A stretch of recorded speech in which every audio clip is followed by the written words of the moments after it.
Tagli e ancora tagli di risorse. Per i comuni italiani ormai è quasi tracollo finanziario. Gli ultimi sono quelli decisi dalla conferenza Stato-Città che ha anche prorogato, fatto mai accaduto nella storia repubblicana, al 31 ottobre prossimo l'approvazione dei bilanci.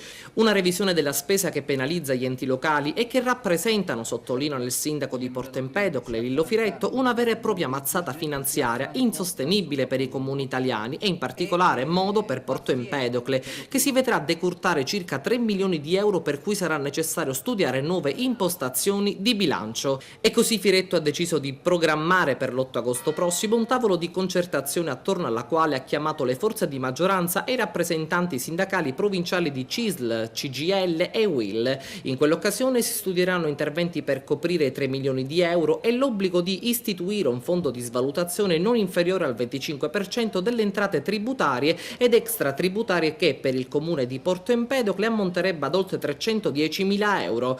Non è colpa dei sindaci, ha ancora dichiarato Lillo Firetto, se quest'anno ogni 3 mesi cambiano le regole per la redazione dei bilanci. Alla luce di questi ulteriori tagli, il bilancio previsionale del comune di Porto Empedocle andrà radicalmente ripensato non solo dall'amministrazione ma anche da tutte le forze presenti in Consiglio e dall'intera cittadinanza perché, ha concluso Firetto, ogni decisione venga presa non solo dall'amministrazione comunale ma collegialmente dalla comunità empedoclina.